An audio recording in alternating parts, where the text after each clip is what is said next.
What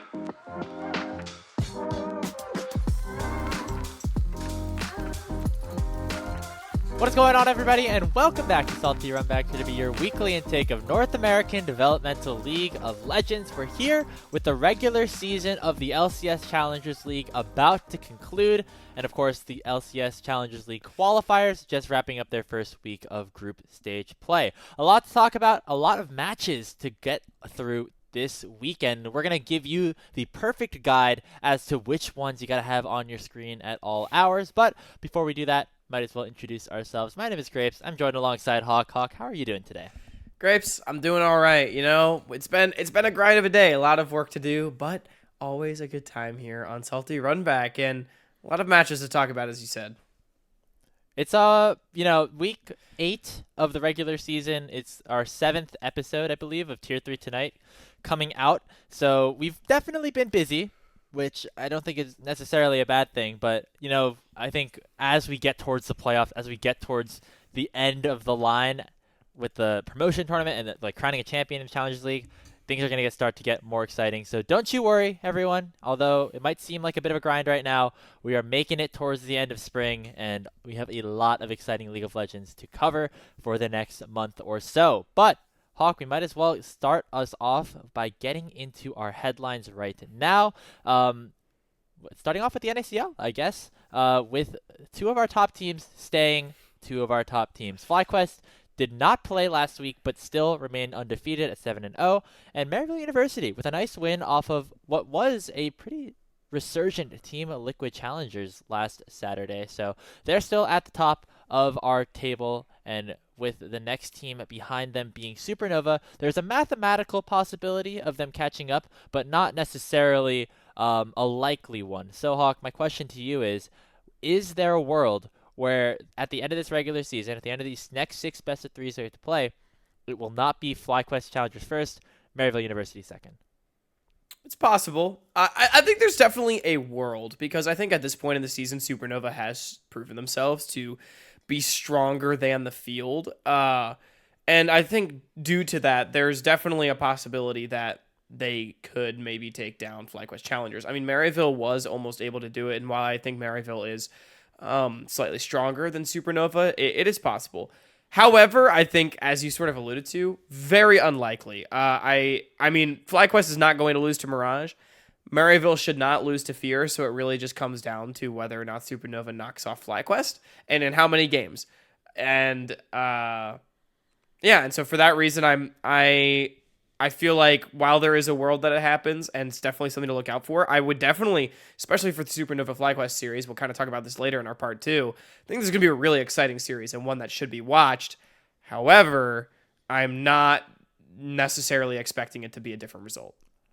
Yeah, so right now, as we said earlier, FlyQuest at 7-0, Maryville at 7-1, Supernova at 5-2. So they are 2 games back of Maryville University, and I guess like 2.5 to 1.5, something like that, series back of FlyQuest. So the only world that they catch up to a team, to one of them, if they go 2-0, which includes the win over FlyQuest, I guess, and then the other teams lose out. So Supernova is not catching FlyQuest, assuming that FlyQuest is going to beat Mirage Alliance, even if they beat FlyQuest here.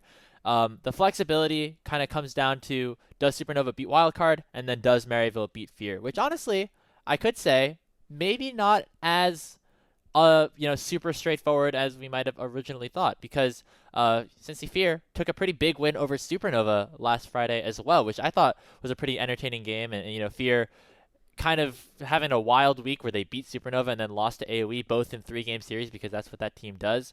I feel like overall, though, Supernova, while they are, in my opinion, like a pretty solid 3rd place and have a good chance to finish 3rd, I honestly more likely see a world where they finish outside the top 3 than inside the top 2. Does that make sense? No, I'm definitely with you. I think it's so unlikely. I mean, and really their way in would be Maryville losing to Fear, and then Supernova. Yeah, they would have to win both their matches. It's so unlikely. Yeah, I mean, yeah. I would agree with you. I could see a world where it's not this order that we have here as our headline, and it's actually Maryville first, FlyQuest second. If FlyQuest loses that's like the most series to Supernova, and then Maryville beats Cincy Fear, and the game score works out where Maryville actually right now has more game wins than FlyQuest, that could be a possibility. And so if I had to say is Fly First MU Second guaranteed, I would say no, because it's possible that those two teams could swap.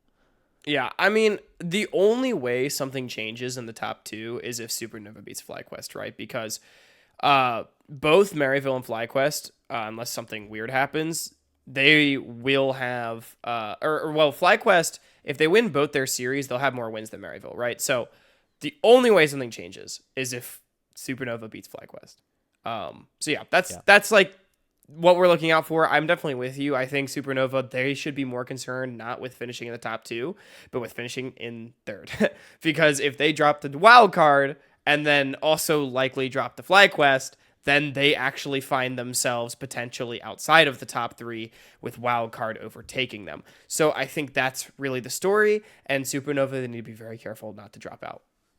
Yeah, and also, like, one last point here, finishing third versus fourth, like, actually could be relatively impactful. It means that, I feel like your first round matchup is going to be relatively similar no matter what, but if you win that series, you're most likely playing FlyQuest instead of Maryville, and, depending on the results, some people could argue that could be a harder matchup. So, especially, if FlyQuest ends up taking care of Supernova, it would be very much in their best interest to be in that third slot, just to make sure that they avoid having to play against harder opponents in that playoff bracket, which could get pretty spicy because there's a lot of teams kind of towards the middle of the pack that are pretty interesting. But Hawk, we talked about those teams in the middle of the pack last week, so we're going to talk about the teams towards the bottom instead this time around as we head into our second headline, which is about the upcoming promotion tournament. Mirage Alliance, unfortunately, with their loss last week against DSG, confirmed their spot in that promotion tournament, and now that 9th place spot comes down to these three following teams: Lit Esports sitting at 2-6, Team Liquid Challenger sitting at 3-5, and Disguised sitting at 3-5 as well. Area Effect is also 3-5, but because they have more wins in their game record, I believe that means that they are safe from potentially getting placed in that relegation tournament. So Hawk, my question to you is, and as we discussed, we can go over their upcoming schedules, which of these three teams is going to be joining Mirage in that promotion tournament? Oh, man. Yeah, AoE, they're safe because they got too many wins, right? And this, to me, is the most interesting storyline of this week because here in Week 8 on Saturday, Team Liquid Challengers will be playing against Lit Esports. And now, for all intents and purposes, who will be joining Mirage in promotion? It's probably Lit. They are the ones that have the most difficult road to avoid promotion, and they're probably the worst out of the three. Like, they've been struggling the most recently, right? But if you like chaos, you're really rooting for Lit on Saturday, because if they win, all hell breaks loose. Because Lit, despite having a worse series score, they're actually only one win behind Disguise and Team Liquid, which means that if they beat Team Liquid, like, all bets are off, because all of a sudden they would at worst be tied in game score with Team Liquid on the season, and at worst have a tiebreaker to get to avoid promotion, right? And then it comes down to Disguise and TL that both have the same record. Whichever one of them, like, basically it would come down to Disguise against AoE on Sunday, and Disguise would need to lose to AoE as badly or better than Team Liquid loses to Lit, right? Because if like, there's a world where, say, Lit 2-1s TL and then Disguise gets 2-0'd, there's no tiebreaker. Disguise just goes to promotion off of that. Because they would both be at 8 wins, and then Disguise would be at 7. Yeah. Yep. So like, if you like chaos, like the answer to this question is Lit. But if you like chaos, you're really rooting for this team on Saturday. I would love some chaos because yes, the more tiebreakers at the end of a regular season, the better. Hey, giving these teams more reps in a year where they have played far less games than a typical regular season in the NACL, I am all down for. Do I think it's likely? Probably not. Lit have not kept up to their hot start. They started off, I believe, 2-1 with that win over Wildcard 2-0, and since then have only taken 2 games in a 5-game loss streak. So they've gone 2-10 since then in terms of game score. And it feels like the players are kind of doing what we expected them to do. Their game against DSG, their series against DSG, I would say was actually pretty entertaining. Um, they just haven't been able to match up against some of the higher level teams, and I think a team or with like just higher like skilled players, and a team like Team Liquid Challengers, their struggle was kind of being able to come together as five while having some pretty skilled players, and I feel like that's a pretty good matchup for them. Plus the fact that Lit are on a pretty big losing streak. I would definitely favor Team Liquid Challengers in this game. However, I would love to see Lit fight and challenge them really hard because this has been a really great team to watch, especially towards the beginning of the season.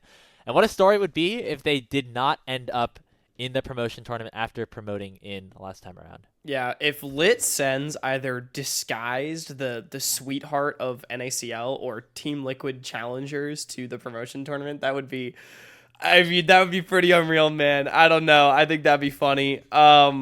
We'll see. I definitely think Lit, they've got their work cut out for them, but I do believe this is a team you can never count out. It does feel like they have an idea of how they want to play the game. Honestly, I would say better than Team Liquid. Unfortunately, they're just worse than Team Liquid in a lot of ways, right? So we'll see.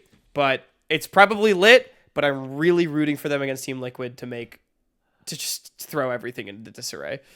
I will say, if we're getting meta here, if you're a fan of just NA League of Legends in general, you might actually be rooting for Lit to make it into the promotion tournament because Yeah, probably. having TL or Disguise down there and potentially like be in danger of losing their spot, probably not great for viewership and not great for keeping the But it would be super so alive. funny. It would be funny, so but funny. it would only be funny until Toast decides Look, to like stop paying attention honestly, to League of Legends. You know Lit what I can mean? still go to the promotion tournament. I just want them to beat Team Liquid on Saturday so that like it gets spicy. Give me some spicy. I totally see where you're coming from. I agree. Like, I don't care if Lit goes to the promotion tournament, even though I love that team, but we'll see.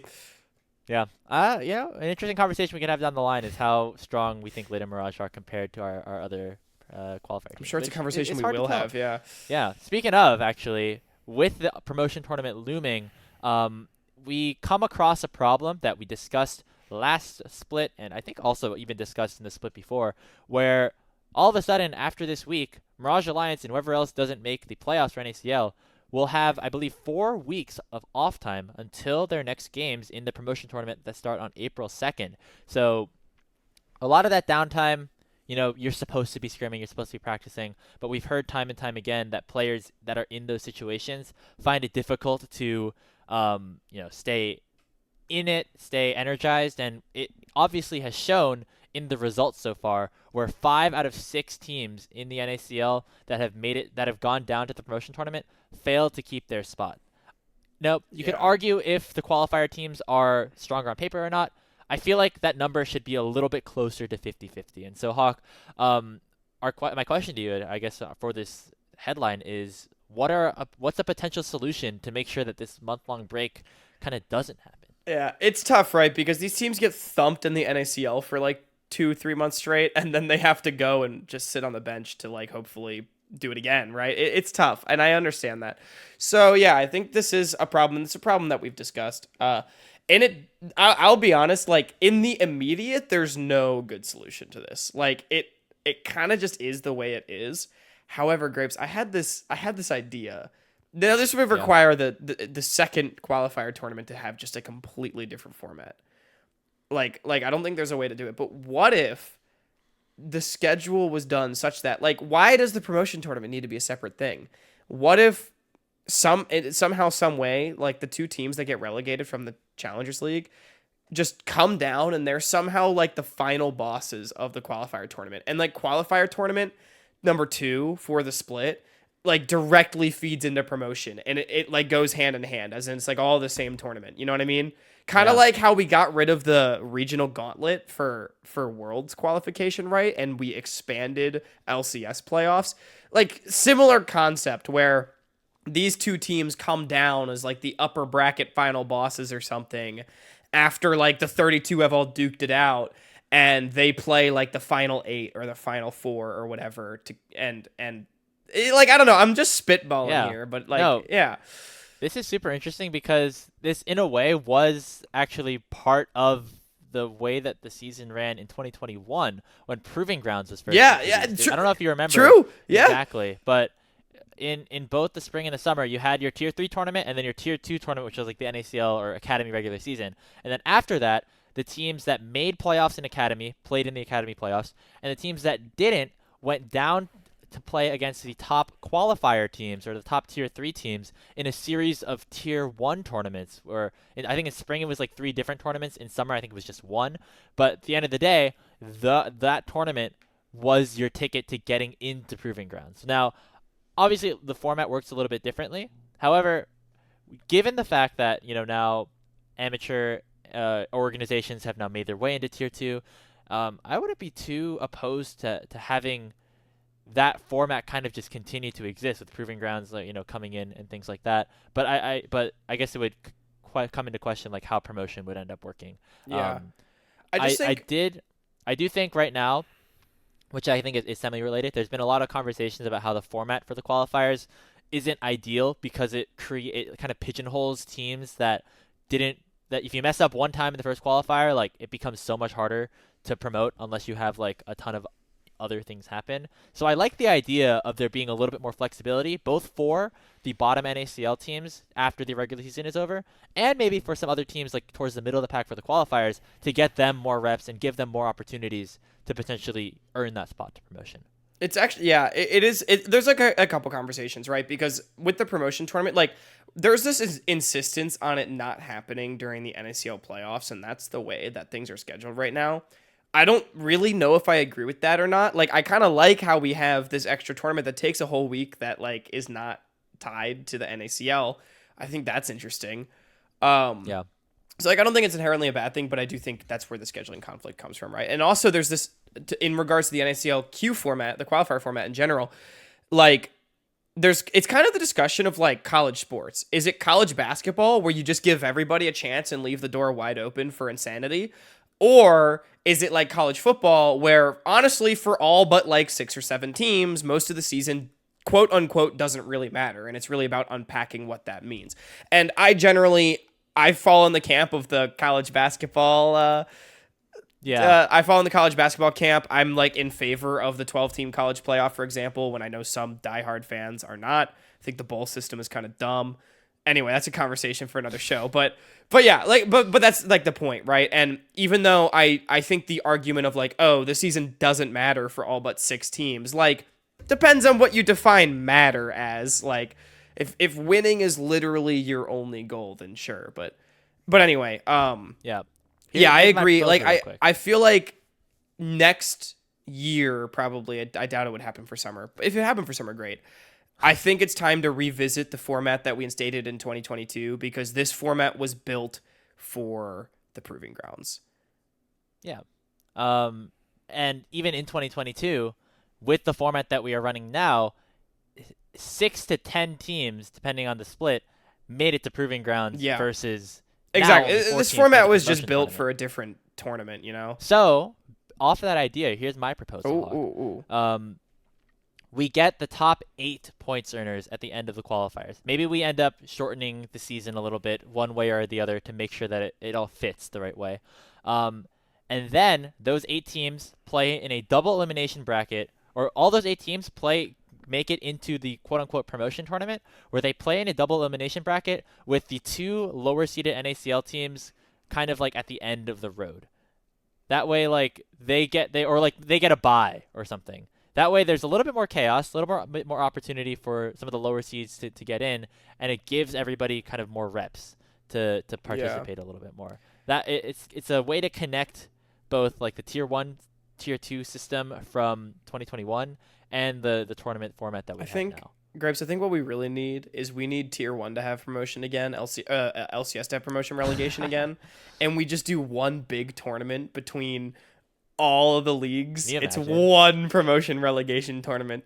Winthrop University into LCS 2025.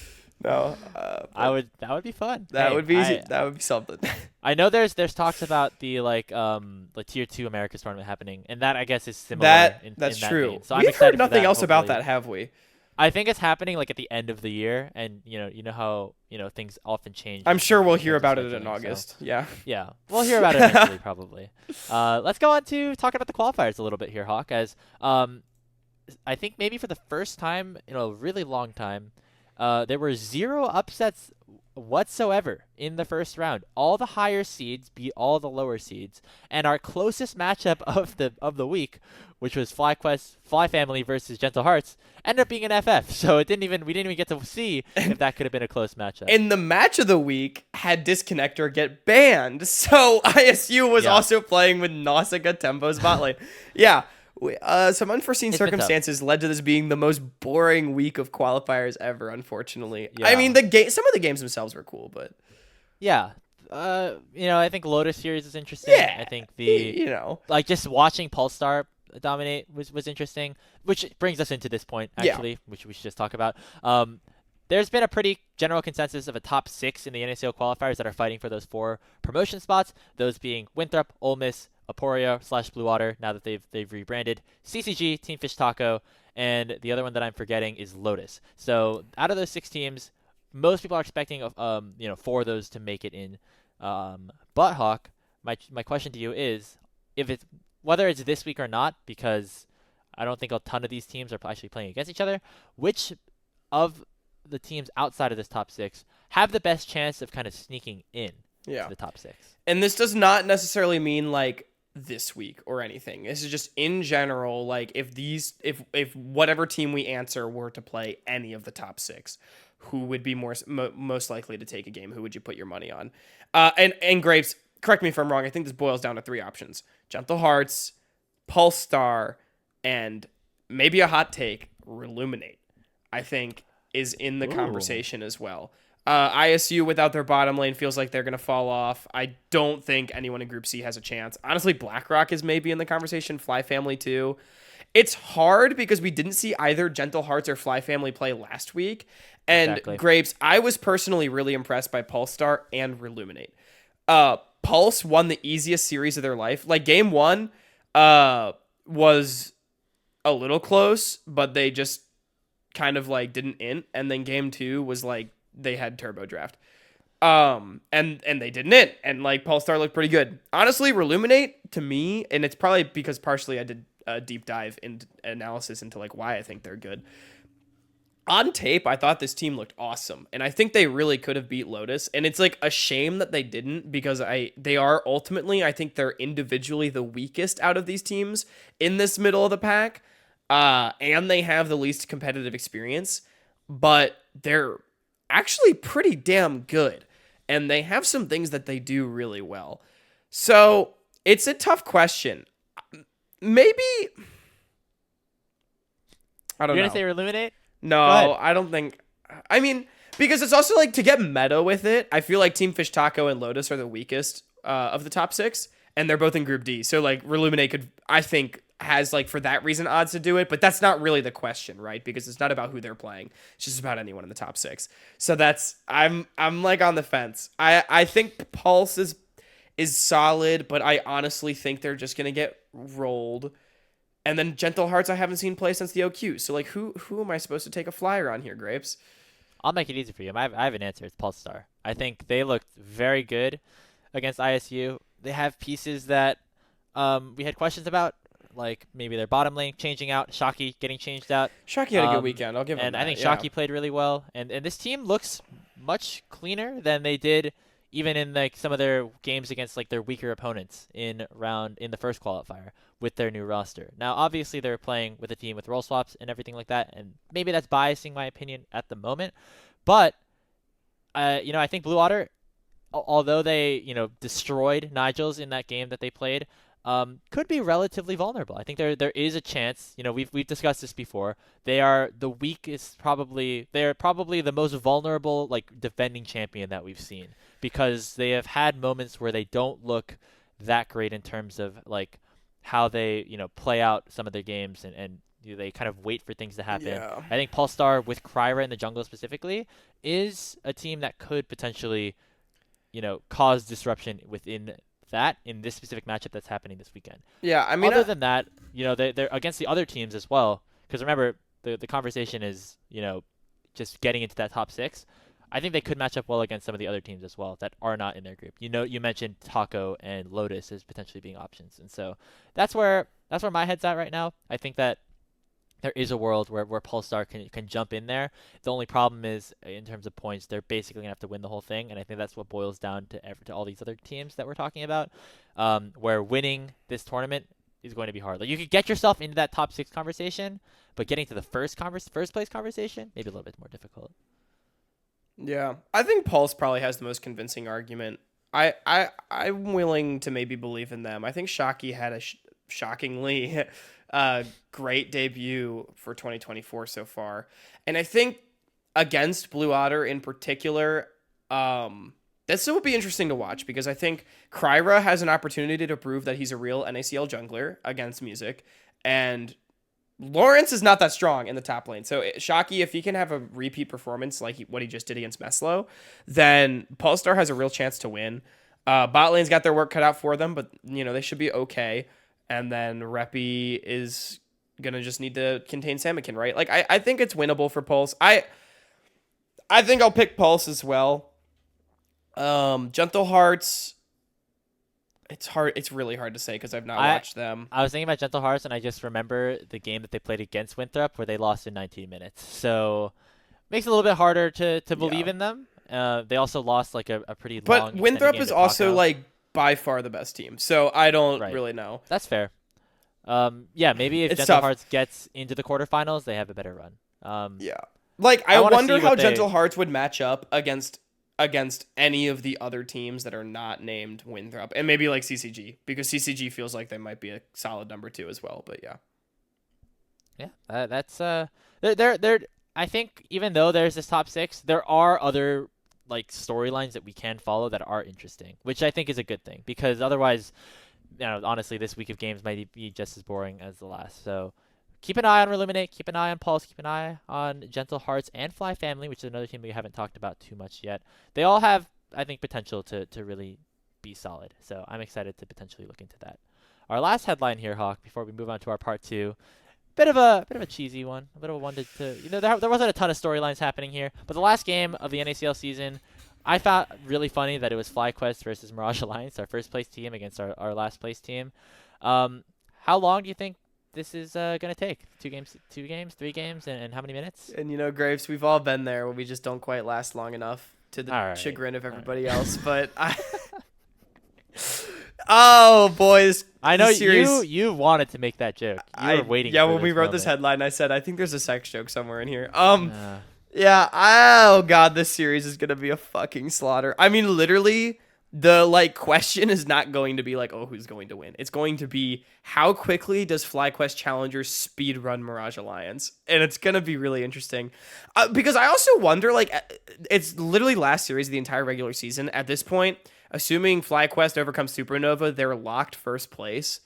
I guess they're not locked first place. If they went 0-2, they'd go second. But they're pretty much locked first place, right? I feel like a world where they're second, I guess. Yeah, I guess I'm wondering if the teams are even taking the match seriously or whatever. I don't know. Under 50 minutes. There's a world actually where this does matter, albeit in the slightest bit, for both of these teams. If Lit lose, I think if Lit lose 2-0, Mirage getting a win could potentially cause a tiebreak for being that first or second seed in the promotion tournament, which Does could that matter? end up meaning something. It means that you play against potentially easier opponents in the first round. Okay, I guess maybe the series will matter. Maybe the series will matter. Yeah, but not super important. But yeah, it's very tough. Under 50 minutes. Under 50 minutes, Grapes. Mirage, they're gonna bust. They're gonna bust. Okay. I will say, in the 3-game series that Mirage have played, the most recent one being against Team Liquid Challengers, they made things interesting. In a lot of their games, you even go back to that game against Team Liquid. Yeah, they Challengers, int with style. You're right. They were down 10K at 20 minutes, and then they kept the game going for another 20. The game ended at 40 minutes after a backdoor by TL to end that game. I don't know if you remember that. But I was watching some clips for a content piece that we were doing recently, and they have the chance to actually put up a decent fight. It would be hilarious if somehow Mirage take a game beat FlyQuest because neither team is really putting too much effort into it. But I would say I would go if you set the line at 50, I would go over for that reason.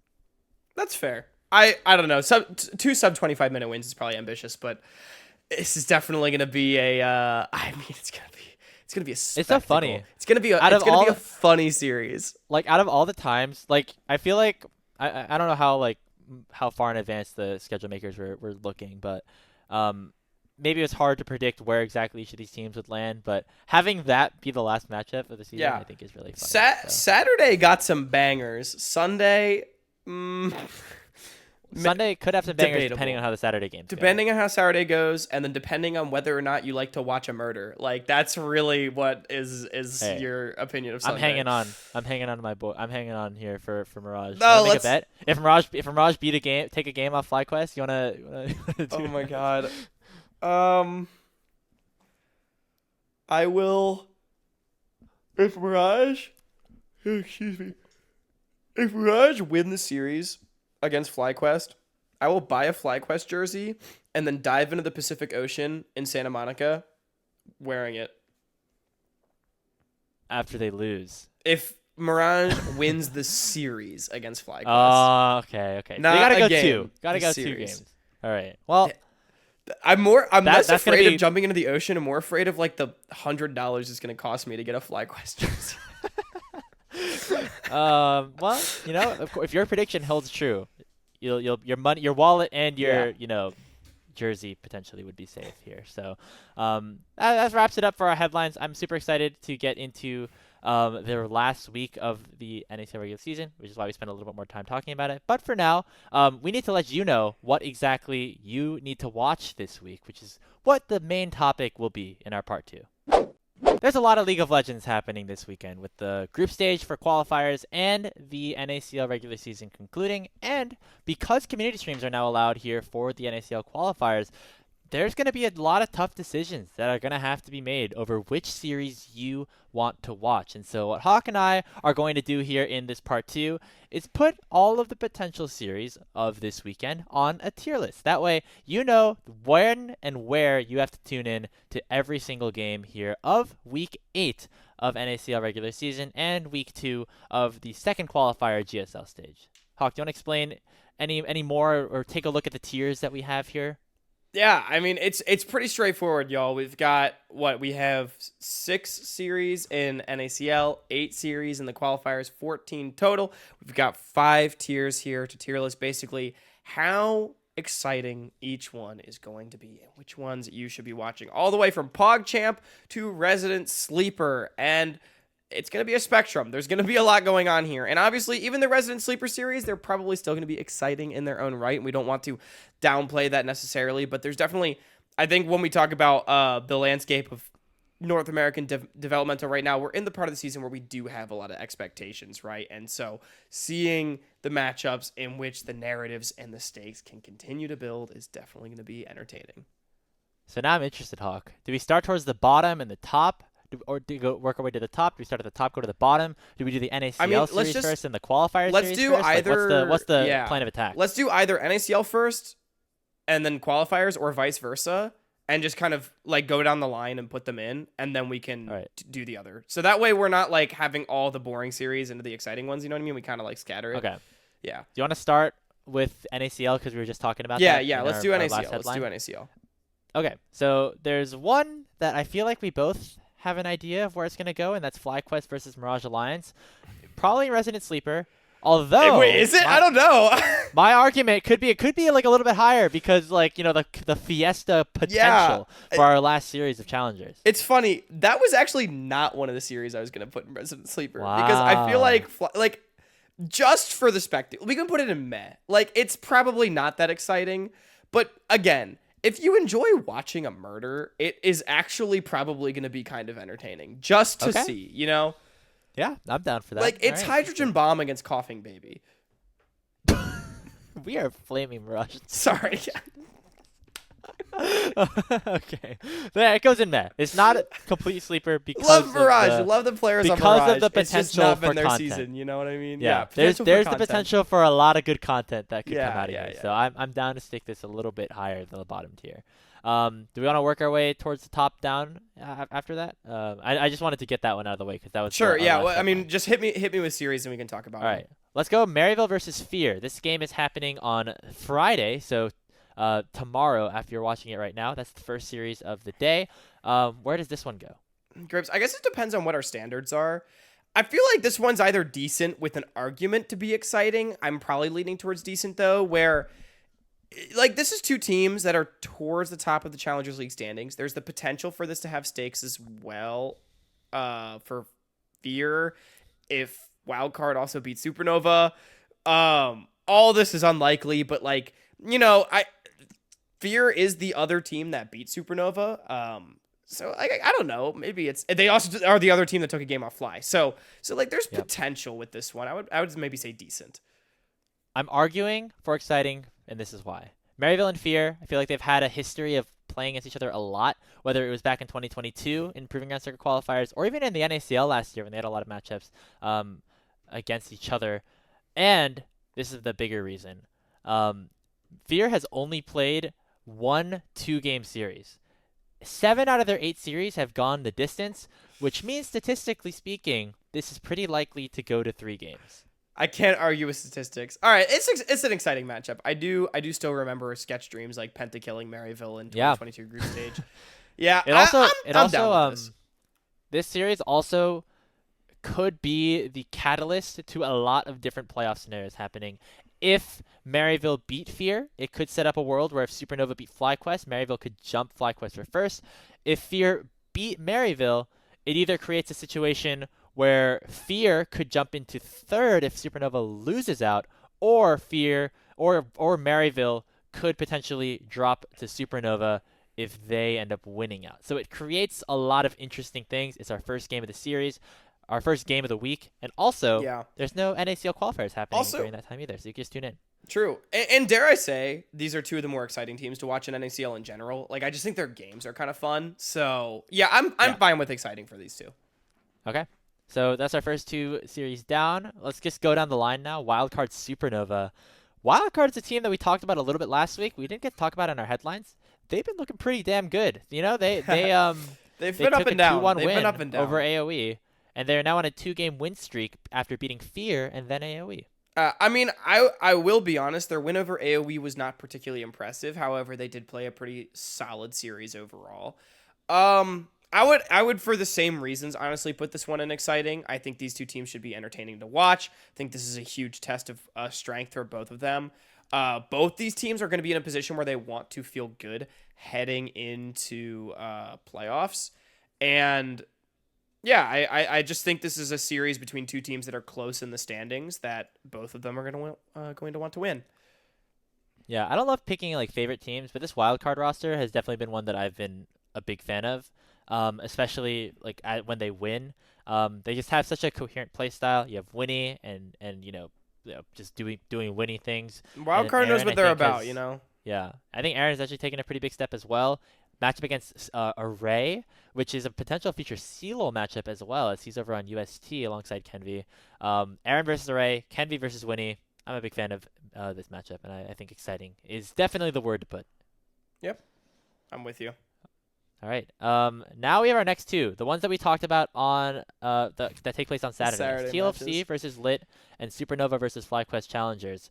I feel like it's somewhere in the top half.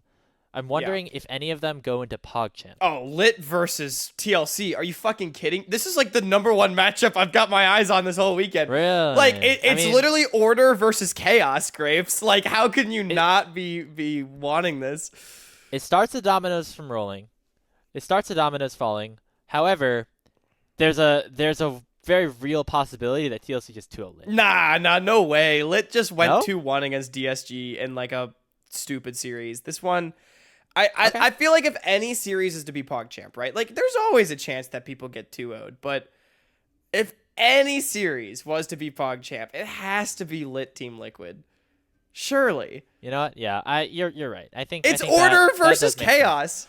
It's also just the fact that it's like some lower tier teams, which Yeah. means that we could get some really exciting gameplay, like some 45-minute bangers. So I'm down for that. TL has been allergic to closing games quickly basically the entire year, which means that Yeah. I have a really strong feeling it won't be a clean 2-0 no matter what happens. TLC has like Fiesta syndrome, where Yes. they will have Yes, games they just do. randomly go for so long and just be so crazy for no reason.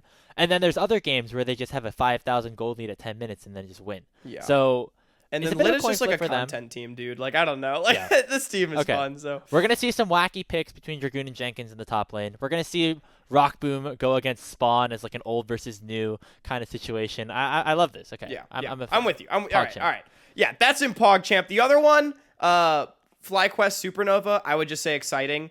Two top of the table teams. That's basically the reason to watch it. Potential, finals matchup, all that kind of stuff. I think test of strength for Supernova is definitely gonna be a big thing because they have not played Maryville since like week 2 or something like that. It's been a while. So, now that we've had the whole split to like it grow and improve, right, is Supernova really that competitive at the top of the table? So for that reason, I think it goes into exciting. I don't think it's PogChamp at all. It's cool. It's two top of the table teams, but that's all it's got going. I'm moving it to the top of exciting. Okay, Because sure. it's the two top level Sure. teams. Whereas the other games, they have some implications for stuff.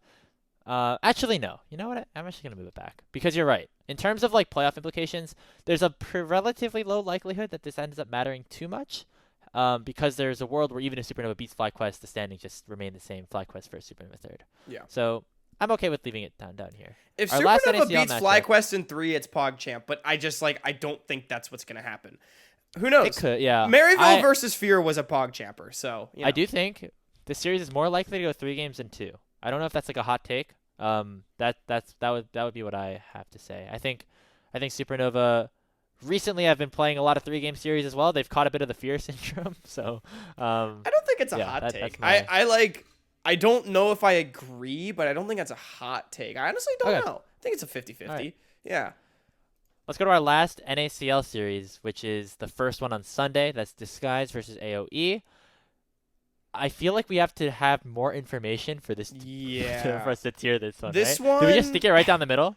This one's. I think we should throw it in decent because it could be Pog. It also could be Resident Sleep. If Lit beats TL, it's a Poggers. Like straight up. So we can like release a tweet that this series is getting upgraded to PogChamp, right? We'll tweet us like moving it into the PogChamp tier. However, I will say even if TL beats Lit and promotion is set, I do think this is still a decent series. I think it's more interesting than FlyQuest against Maryville. For FlyQuest against Mirage.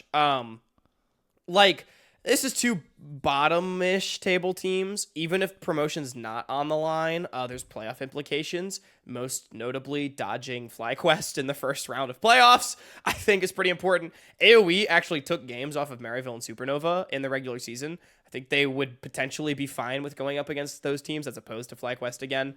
And then again, like it has the opportunity to really be Pog. And I could see this being a Fiesta series. It probably goes 3 games. And so for that reason, I think it's a decent one.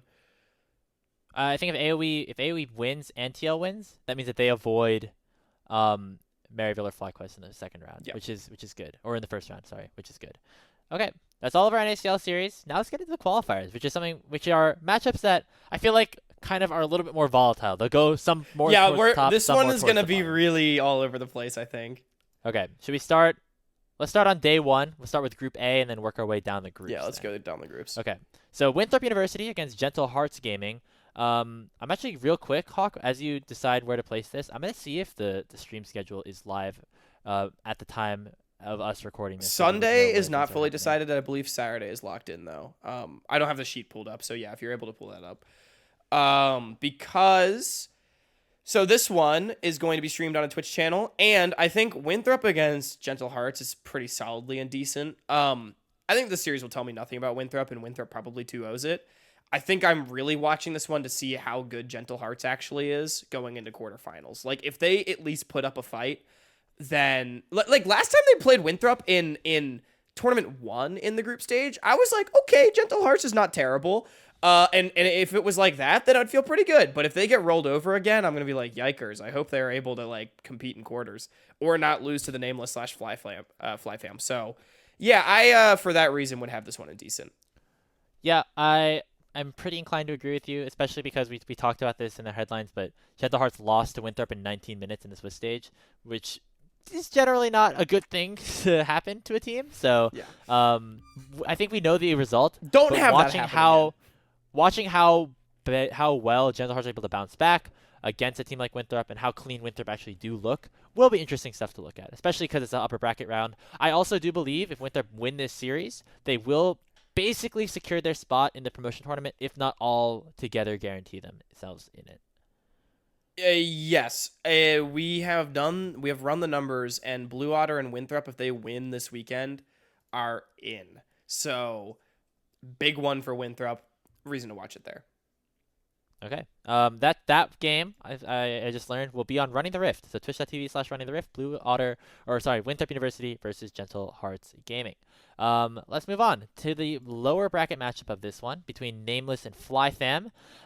First look at FlyFam, which I think immediately brings it out of like the bottom. And honestly, I can see an argument of being it even a little bit towards the top because Nameless actually put up a pretty decent fight against Winthrop last week. Well, we're not in agreement on this one. I think this one's solidly meh. Personally, I think even though the Nameless looked okay against Winthrop, I don't think there's any way they're probably beating FlyFam. I mean, like if they did, it's because FlyFam booms. But I think I don't know. It's possible, but also there's such a strong chance that FlyFam doesn't play this weekend. We don't know for a fact that they are.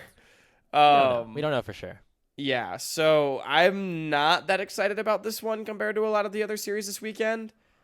If you want to be a Nameless hoper though, Grapes, here's your time to pitch it to me. Let me pitch it to you real quick. Nameless played I think like a 30 to 35 minute game against Winthrop in their first game, and that was in large part thanks to their bottom lane, specifically Hub, and then I forget their. Let me check. Hold on. This is bad podcasting, but there's a lot of teams. There's the 16th team. There's Here, Grapes, while you look stuff up, I'm gonna just pose this question to you. Do you think that not getting completely ass blasted by Winthrop is enough to actually have them beat a team like FlyFam? Hub had 11 kills in the game. He was 10-4 at one point against Mobility and Chookies, which included multiple 2v2 kills. And against a team like FlyFam, where their bot lane is their strongest point, most would argue. Their jungler Demon looked pretty good as well. I think that this could actually end up being competitive, especially if FlyFam isn't firing on all cylinders. We've seen them struggle in the early game, even in their wins that they had in the Swiss stage. And so that is why I think this could be a little bit more than meh. I could say like decent. If we want to put it in decent, I'm fine with that. But I don't think it's exciting. It's definitely not exciting, it's not especially exciting. because there's a very, very, very, very low chance that either of these teams have a chance of sniffing promotion. Yeah. But I don't think it's a meh or resident sleeper game. All right. If you want to bat for it to be indecent, I'm fine with that because I do think the Nameless is a team that has consistently punched above their weight class in the qualifiers so far. And now here's one more chance for them. And I think regardless of what does happen, as long as they can cash out a strong showing, these are going to be players we have our eyes on in summer. Yeah, and also it's the highest seeding disparity in the lower bracket games. And if an upset happens and the lowest seed coming in takes down a team that went 3-0 to start the entire the Swiss stage off, like that's a pretty big story. So I think if it happens, it'd be cool. And I think there is a real world where it could. Yeah. All right. I'm willing to take it. Okay. Next series, Blue Otter versus Polestar. I think we discussed this a little bit in our headline section, but I think this one pretty exciting. What about you? It's exciting or even poggers, Grapes, depending on how good you think Pulse is and how bad you think Blue Otter is. Because I mean it's at least exciting for sure. Like we talked about that in the headline. Polestar is a team that looks like they are playing really well right now. And Blue Otter, like the way I feel about them, I feel like their League of Legends that they're playing is not particularly high quality, but their experience and just the overall individual skill of their players allows them to kind of just sleepwalk their way through a lot of teams. And so it makes them a difficult team for me to rate, Grapes. Yeah, I feel like leadership music specifically, when you got to watch his voice comms Yeah, and watch music, how the Rovex. team communicated, very, very, very good. It's just And sometimes it seems like they're like planning or their early game, they seem a little bit indecisive, and I think maybe a team like Pulse could potentially punish that. yeah, like Blue Water leaves the door open for a lot of teams, but a lot of teams can't punish them unless they're really good, which is why like the question of how good do you think Pulse is, and then like I said, like these players have been playing for so long, some of them playing together for so long that it really does feel like they're able to do a lot of this unconsciously, right? Which I mean is Yeah. kind of what a team strives to be, and maybe that's an argument for why Blue Water is so good. So yeah, I don't know, Grapes. I think Blue Water could Let's really make some waves here. I'm let's put willing to it put them in exciting, but I'm kind of feeling Poggers. okay, we have two other series in the qualifiers that I think could make an argument for PogChamp. So let's stick this one in exciting for now because Okay, we're kind of on the fence. sure, yeah, And then we yeah. can go back and change it if we feel like the other ones are less exciting. That's fine with me for now. Yeah. Okay. Next series. Illinois State University versus Nigel's Last Tiles. Oh, by the way, Blue Water versus Pulse. That's going to be on our channel here on Saturday at Salty Runback Pod. So make sure to check us out on Twitch. Hawk, you're going to be there, and it should be a pretty good time. All right, our next series. Then. Grapes, I'm sleeping. You want to know why? Not for what you just said. I didn't have Everyone your- should watch. I didn't have your Everyone should screen watch. open. Everyone should watch Blue Water versus Paul. No, you just thought I was not. I was like, talking. did That's my so internet funny. cut out or something? That's so funny. Because I No. was like, Everyone moving should things around. watch Blue Water Pulse on our channel. And then when we talk about the bottom series in Group B, There it is. ISU versus Nigel's. I'm sorry. Both these teams got smashed pretty hard. Nigel's looked really bad against Blue Water, and that was a series where I thought Nigel's actually had a potential opportunity to even like make things competitive against the Blue Water roster, because of the fact that they maybe weren't as proactive in the early game. But that was probably the best early Yeah. game we've seen from Blue Water / Aporia throughout this entire qualifiers against a team like Nigel's. And so I think the early game is pretty tough. It's pretty sleeper, especially because ISU has roster changes.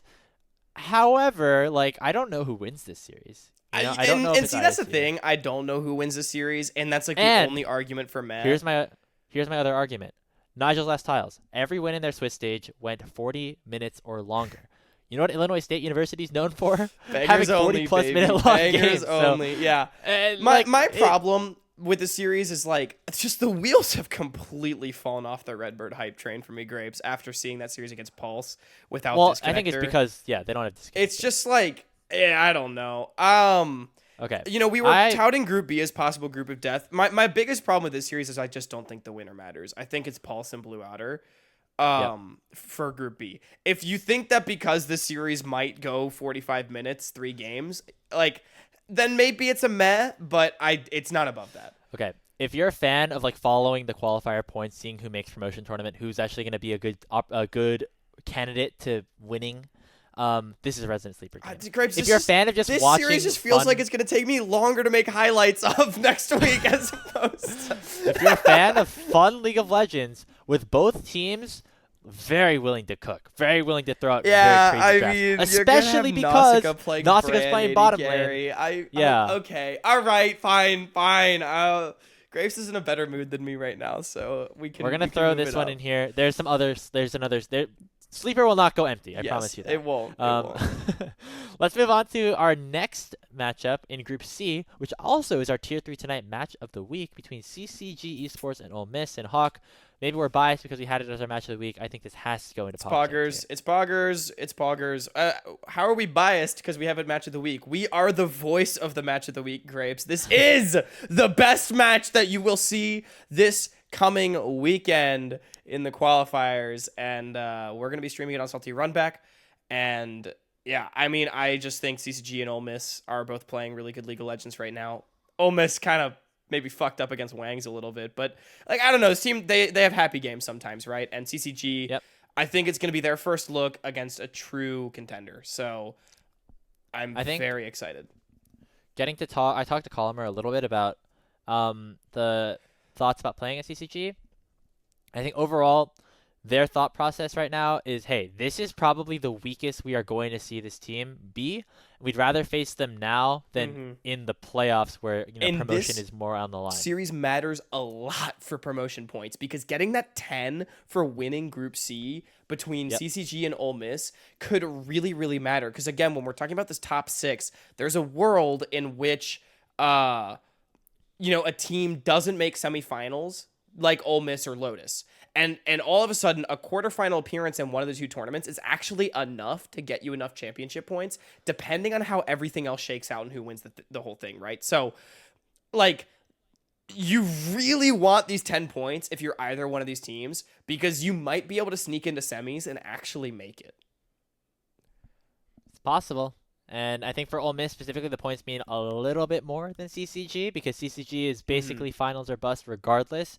Ole Miss going to be very happy with getting those 10 qualification points, especially because, CCG is a team that kind of flew in and maybe jumped them in the power rankings a little bit. Also, Bradley playing against Collimer, which is fun. Yeah. Old Bethany. I know Collimer made him, right? Like, I'm sure I'm going to get quoted for that one, aren't I? That's hilarious, yeah. No, that's really funny. All right. Next series in Group C. Honestly, maybe Bradley made Collimer. Well, Collimer did make Bradley play some weird shit in top 4. So no, I know. We'll see. Wang versus Castleberry. I feel like this is our first sleeper pick. Unfortunately, I think it's absolutely sleeper. I like a lot of stuff that we've seen from Wang.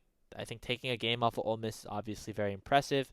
However, that even makes me think it's more sleeper because I'm pretty sure Wang win. I just don't really care because neither of these teams I feel like have an upside of making it to the promotion tournament.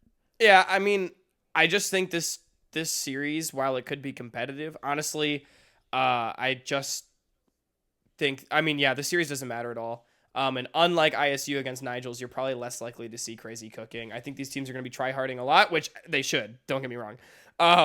But in Group C, it's about CCG and Ole Miss, and the winner of this one is probably just going to get 2-0'd in the next week, unfortunately. So yeah, I think this match is an important one for these teams and these players, but as far as viewing experience, it's probably not the creme de la creme. Yeah. If you want to watch some Carillion games, some Debonair games. There's some good players. Some collegiate rivalries. If you like these players, players, watch the game. Some Grandview players. Yeah. There's things to watch. Unfortunately, compared to the other series, seems a little bit So that's where we stick this, and that brings us to Group D, our final group. And this is where we start to discuss: does Team Fish Taco versus Lotus go into PogChamp tier? Does Blue Otter versus Pulse go into PogChamp tier? Or do neither go into PogChamp tier? Because I see an argument for both. So I feel like TFT versus Lotus is more likely to be Poggers than Blue Otter Pulse, right? Like, I feel like there's fewer questions to be answered, honestly, in TFT versus Lotus, but it matters way, way, way, way, way more. Here's my thing. I think TFT and Lotus, they have very similar, pretty stale expectations. Like, they're both fighting for top 4. Yes. There's a good chance to get there. I don't think this series changes too much, regardless of who wins or loses. I think. I don't know. Reluminate and BlackRock are kind of scared. I would not want to play another series against either one of them. That's true, especially for Lotus. Especially if you're Reluminate, guys. Lotus I'm telling you, Reluminate case to Ole Miss. If you deep dive the tape, Reluminate was this close to beating Lotus in a very competitive 3-game series, guys. Like, I would not want to lose this series at all. Okay. That's fair, honestly. The championship points do not matter at all for TFT. However, Lotus really desperately wants to win their group for the same reasons as CCG versus Ole Miss. And, I think this is just a huge test of these two big roster shuffles. I don't know. And I think this one is more likely to be more competitive gameplay-wise than Blue Otter Pulse. But that's my argument for why this one would be Pog. Now, if we want to leave them both in exciting, I'm fine with that. But I think this one is probably more likely to be Pog as opposed to Blue Otter Pulse. Blue Otter Pulse, higher... more questions, ceiling, right? Higher ceiling of excitement, lower floor of excitement. Because if Blue Otter just rolls Pulse, not very exciting. Right. If Pulse beats Blue Otter, very, very exciting. Even if the series is close, it's very, very exciting. However, given the point situation, given the fact that Reluminate and BlackRock both are pretty formidable opponents, I'm okay with putting this one in a PogChamp tier. Do we want to leave Blue Otter Pulse in exciting? Yeah, Let's. But does Blue Outer Pulse belong down there with? I mean, it might be because we have more of an emotional connection to these teams. Honestly, does it belong down with Maryville Fear, Wildcard Supernova, Supernova Fly? I think maybe the top. Maybe it goes to the top of exciting. Okay, top of exciting for Blue Outer Pulse. TFT Lotus can go into Poggers tier. Because this is the other matchup of the top 6. This is, potential quarterfinals matchup in which, everything could be decided, right? Obviously these teams wouldn't play each other in quarters, but like it matters a lot because you want these points. I don't think either of us really have any idea which of these teams is going to win. Both these teams have looked shaky thus far throughout their season and their tournament. And so there's a lot of questions up and available to be decided. And it's likely to be a very close series. All right. Let's head on to our last series, Reluminate versus BlackRock Esports. This will be on Running the Rift at 8 p.m. Eastern on Sunday. And what do we think? These are two teams that, I think have pretty high upsides despite being lower seeds. This is the closest matchup in terms of lower seed matchups that we're going to see. Where are we going to put it? Yeah, Grips, I think this one crawls its way into decent. Maybe exciting. I would probably say decent. I think this is actually going to be a pretty close matchup. And I think, again, either one of these teams has a chance, especially Reluminate, to prove that, hey, we will be competitive next week. I think at this point, I'm feeling like this is the best outcome, or the best likelihood. Group D is the closest as far as, the 2 and the 3 seed, right? For next week's match on Saturday. However, neither of these teams is probably making promotion. So it is, in all likelihood, a matchup between two teams that are going to lose in groups and then come back retooled for summer. Yeah, option to play spoiler to the loser of TFT Lotus who have those aspirations. If you can kind of meet them in the middle almost with an overperformance compared to them underperforming. But a world where Reluminate promotes or BlackRock, I think if BlackRock actually make it to quarters or semis, because of all the points that they earned. Yes, if they make it to semis, there is actually a chance. If they make it to semis, however, there's making a it to semis chance, is pretty but tough. I mean, I'm just gonna be straight. It's unlikely that they do that. Yep. But yeah, there's a chance. I will say a Lotus loss combined with either one of these teams winning 2-0 makes that next week's matchup between Lotus and the winner of this one very interesting. Now, I would argue the same for a TFT loss, to be honest with you. I know TFT blasted BlackRock, but I think if TFT lost to Lotus and then was playing Reluminate next week, I would be equally excited. Okay, yeah. So I think decent is a good place to put this because no direct promotion implications, but some indirect ones. And hey, maybe BlackRock make the miracle run and actually put up a fight. Even though they made some changes to the roster, Robbie Bob's no longer there. They still have the points from when they were there and when that roster was intact. And sometimes that little extra push is all you're going to need. Yeah, I'm with you. I don't know, Grapes. I feel like next weekend shaping up to be potentially more interesting. I honestly, the level of upsets, I think the jury's still out on that one where we could see very few upsets yet again. But at the very least, I feel like some of these matchups should be very, very competitive. I am definitely excited. I'm glad that we got one series in every tier at least. Very sorry to Wang and Castleberry. I'll be tuning in. I just don't know if everyone else had to make a decision. Yeah. We'll all be watching. If you're trying to decide which series to watch, Wang versus Castleberry or just pull Team up your Liquid Twitch Challenger multi versus with 5 streams, guys. It's not hard, okay? That's also true. You could also do that as well. Very excited for this. We're also excited, Hawk. We never actually announced this on our podcast, but we have a very special edition of CLOL Central coming on Saturday afternoon as well, with Ole Miss taking on Fisher. You're going to be there. Yeah. I think Yanni's going to be there as well. It's going to be a really fun time, and what's probably the most competitive, most exciting regular season matchup of the CLOL season. Yeah, this is the big heavyweight bout before playoffs get rolling in collegiate. Our last regular season matchup. Fisher against Ole Miss. This should be the most competitive one we've had so far, Grapes. It's going to be at noon Pacific on Saturday, as opposed to our typical time slot on Friday. We're adjusting to accommodate these teams because we really want to stream their game. Yeah, Super excited for that. And of course, make sure to stay tuned for all of the NACL qualifier productions on Salty Runback, as well as Aegis, Running the Rift, Mad Magical, and The Salt Mine. We'll be producing all of those community broadcasts. Make sure you can watch all of these games and more over the next few weeks to make sure you know who exactly is going into that promotion tournament for a chance at qualifying into the NACL. But Hawk, another very solid episode in the books. I know it wasn't the most interesting week of games, but we finally made it, and we're super excited for playoffs to kick off next week. Yeah, we're kind of in the doldrums of the season, but things are going to heat up very, very soon. Next week, I think we'll definitely have a lot to talk about. But make sure you follow us on our social media at Salty Runback Pod on Twitch. Especially, we've been streaming a lot recently, as well as Twitter. Follow me and Grapes at Hawkcast at Speedy Grapes. Watch our streams that are upcoming for no reason in particular. You should watch the Challengers League this weekend. I've been Hawk. That's been Graves. Have a great night.